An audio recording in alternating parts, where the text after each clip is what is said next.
Hi, I'm ex-TV producer Jennifer Moore, and this edition is all about storytelling. So I'm here right now with Jeff Butera, and he is not an ex-TV newser, but we're going to make an exception because he literally wrote a whole book about storytelling and writing. So Jeff, thank you so much for joining us. It's good to be here. And can you kind of introduce yourselves to folks here and tell them a little bit about yourself? Sure. I currently work as the evening news anchor at the ABC affiliate in Fort Myers, Florida. I've been in the business for about 13, 14 years now. I started working in college at the University of Florida and was working weekends as a reporter at the ABC affiliate there. And worked as a reporter for about a decade, reported in Gainesville, Huntsville, Alabama, Jacksonville, Phoenix, Arizona, and Tampa. And then about 5 years ago, my current boss offered me a job as the evening news anchor down here in Fort Myers. And I jumped at the chance and have been here ever since. It's very exciting. And Jeff and I worked together at WFTS. It seems like everyone in the world has worked at WFTS. Like literally everyone I run into, they spent some time there. I'm not joking. And can you tell people a little bit? That started in the for a station that started in the 90s, I'm always surprised at how many people have gone through that station, yeah. I know, like I would run into people, I used to work at CNN, and I ran into people all the time, and it seemed like almost everyone I ran into had some WFTS connection, so I really feel like it's a thing. And can you tell people a little bit about your job and what you do? Sure. I work from 2:30 till about midnight. My role is to anchor the newscast first and foremost. I do the 6 o'clock, the 7 o'clock, and the 11 o'clock newscasts. But I'm also involved in the creation of the product. I work with our producers on the content we're going to include in the newscast. What do we think is important? What's not? I'm trying to feed the website and the Facebook page throughout the afternoon. I end up writing what we call topicals, which are basically just teases or commercials that air during primetime programming or afternoon programming, saying, here's what we've got coming up on the news we'd like you to watch.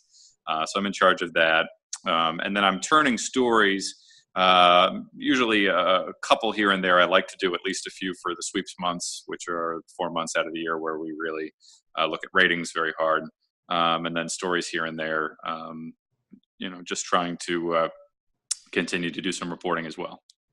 Wonderful. And I think one thing that I think if you don't work in news or you don't work in broadcasting, you might not know is that TV writing is much different than print writing.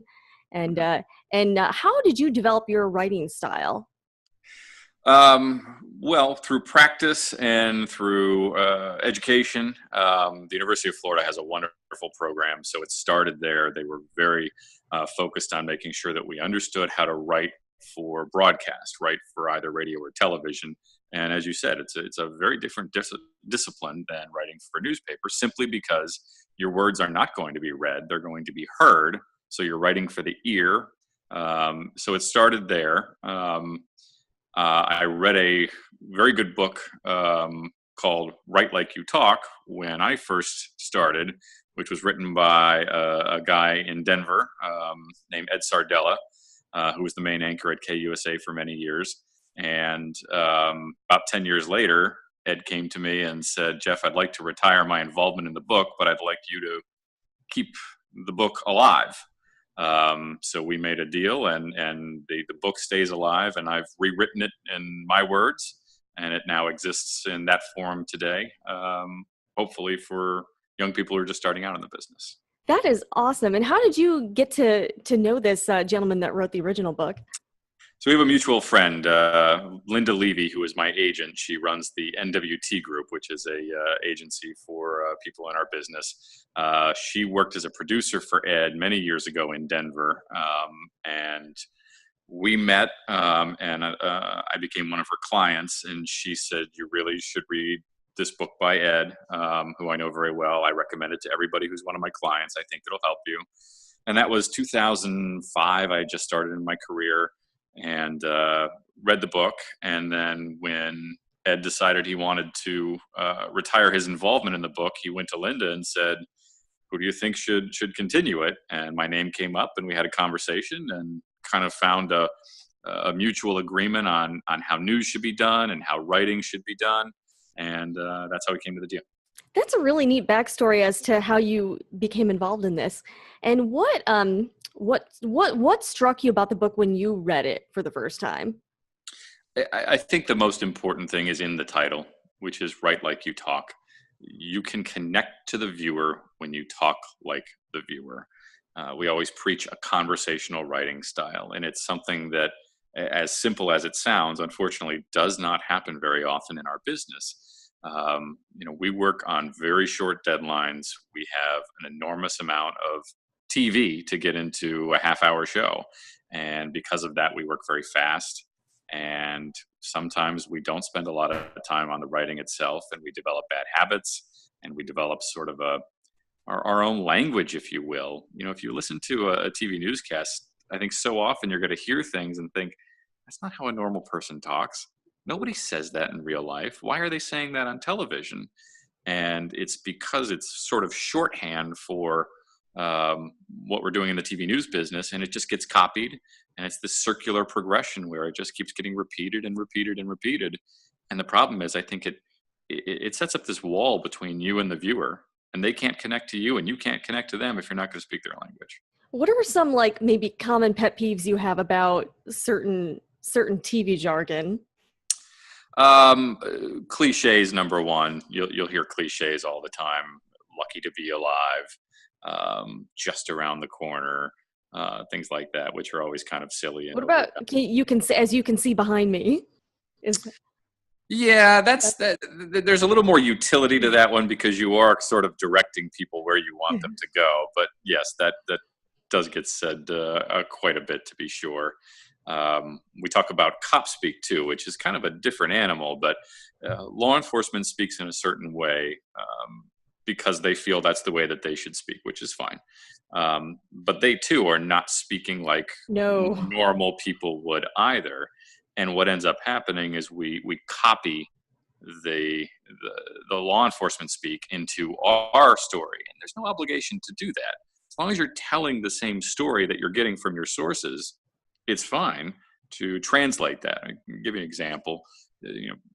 You will hear "flee on foot," from a scene. The suspect fled on foot. Well, they ran away. They ran into a wooded area. They ran into the woods. The woods. We need to take the step to just translate it into normal human language. That is a good thought to have. And everyone has a different writing style. Do you have any advice for people, like maybe college students or someone that maybe is new to storytelling? How do you develop that unique voice? Well, I think it first starts with just understanding the basics, the simple aspects of trying to write like you talk. The advice that I always give young people is when you're trying to tell a story, don't try to tell it like what you hear in local news. Try to tell it like you're sitting at the dinner table, you're there with your wife or your girlfriend or your mom or your dad, and they say, hey, tell me what happened with this. You're doing a story about the State of the Union. Hey, what did the president say last night? Frame your story as though you were answering that question at the dinner table and talk like that. And I think it'll be more effective. And as you go on, after you've sort of mastered that and progressed to a new level, you can start working with your own voice and finding things that work for you. I have my own style, but it starts with the core of just being able to talk like a normal human being. Yeah. I'll never forget when I was interning, there was a producer I was working with, and he would have me do some writing. And I think that's one of the ways you can learn in the news business is just by like you were saying, doing. So practicing your writing and then having someone more experienced review what you wrote, like look over your packages, look over your VOs and VOSOTs, and they'll give their input. But the one thing he said to me, he's like, I had written a story, and he's like, you know what? There are 1,000 different ways to tell a story, and you did it. And I think that's one thing I've noticed with some people who approve scripts is that they'll take reporter scripts and then totally change them to be their voice and not leave the reporter voice. And that's something I've noticed. But that's the thing. So when I would review scripts myself, as long as they were telling the story and had all the facts in there, I think that's really the important thing. But to leave their own cadence, their own style in there. I think that's important, and I think it's a fair point. one of the values of having somebody else look at your script goes beyond just the style. One of the things that we need to do a much better job of is writing shorter. There are easy ways to tell a story or easy ways to get a point across, and sometimes it just drags on and on. And we had a reporter yesterday who was a very good reporter, and he did a live intro to his story, which just means he was there on set with us and introduced his story. He said three sentences that lasted probably about 20-25 seconds.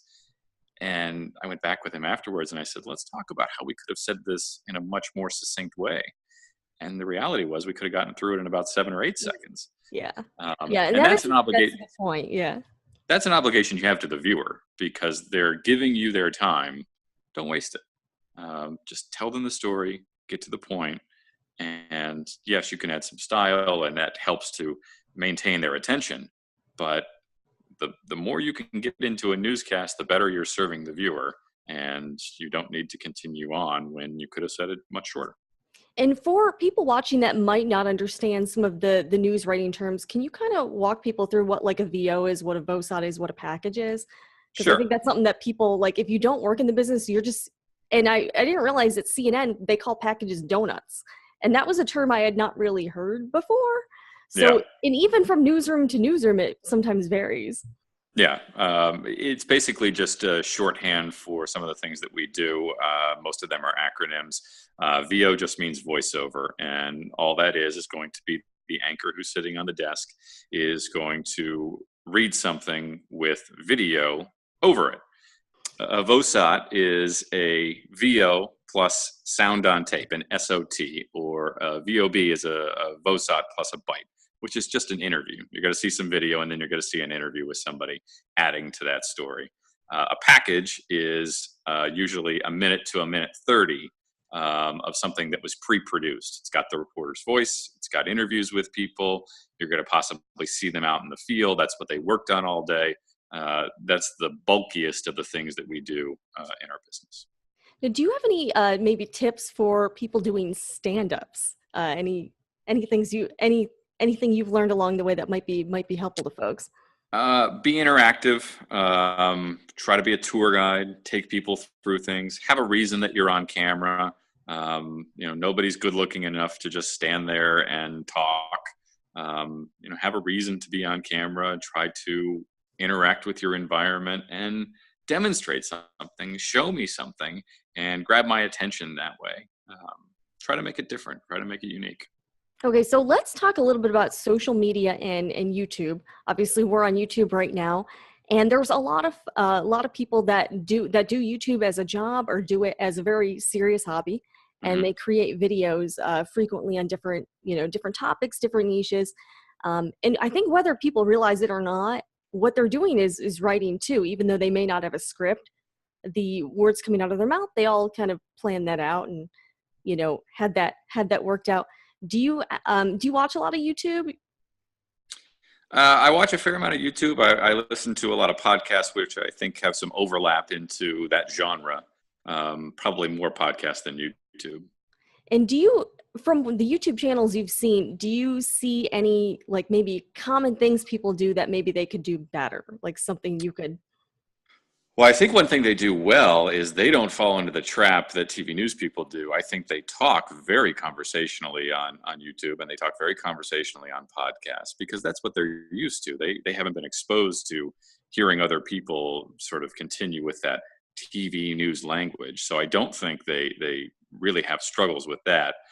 I think the area that folks on YouTube and people doing podcasts could probably improve on is something we already talked about, which is don't waste your viewers' time. Don't waste your listeners' time.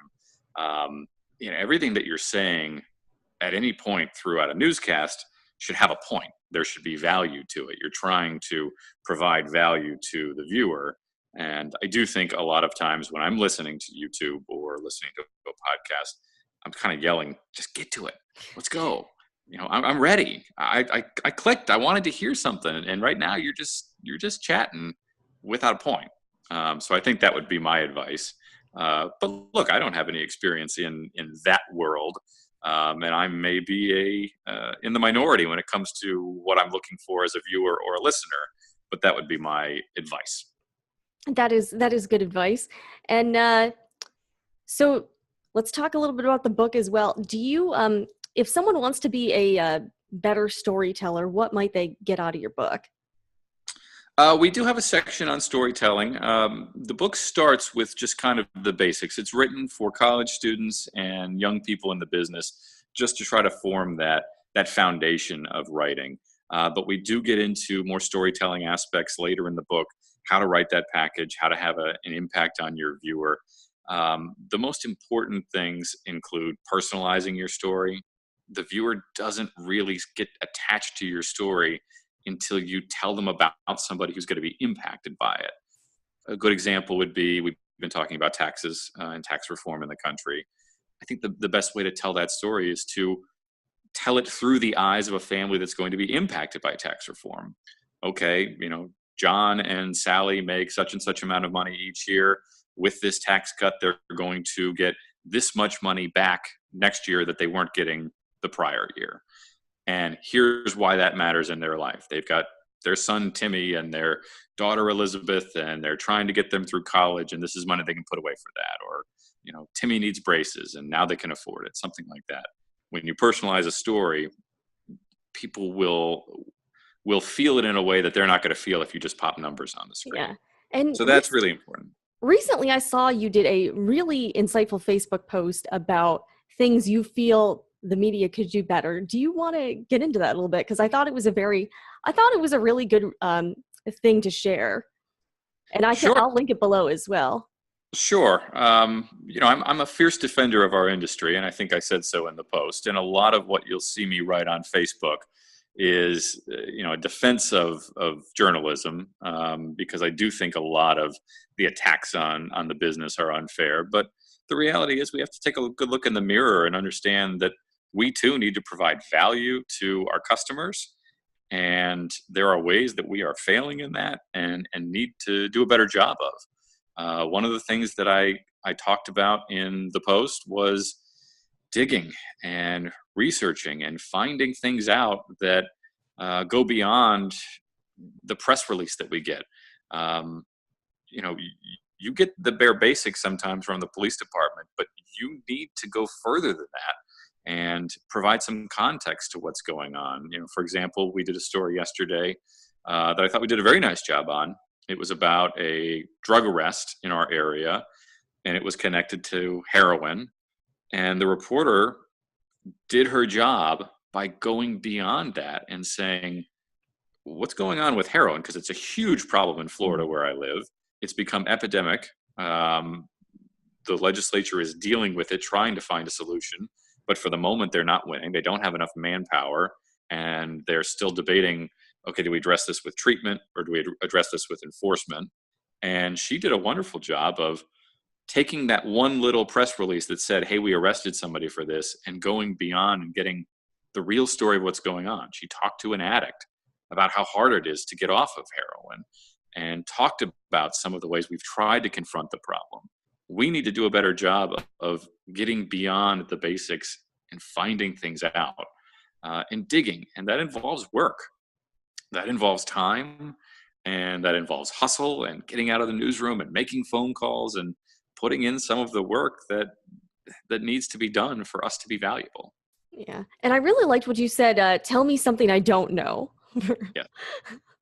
Sure. I mean, if you're watching the newscast, I would assume you're looking to get something out of it that goes beyond your base of knowledge at that point. I don't think that everybody is there to just hear things they already know. Yeah. And we don't read the same books over and over again. We read new books because we want to be exposed to something different. And it's our job to find that. Have you ever seen that show, Great News? That comedy?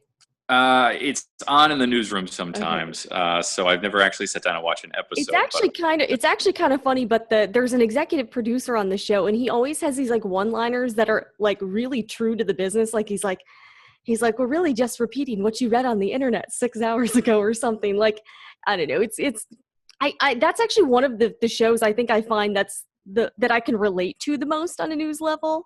So I Mhm. don't know. I appreciate it.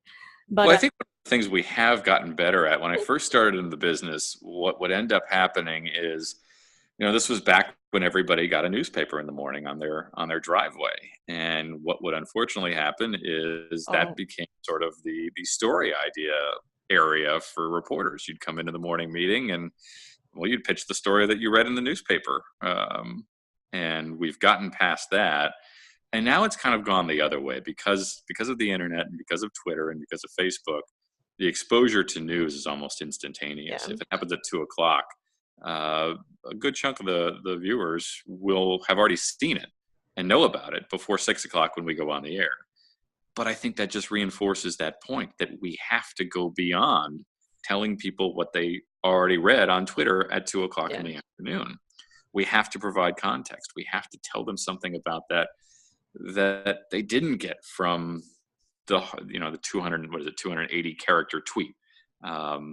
We have to go beyond that if we're going to stay around and be relevant.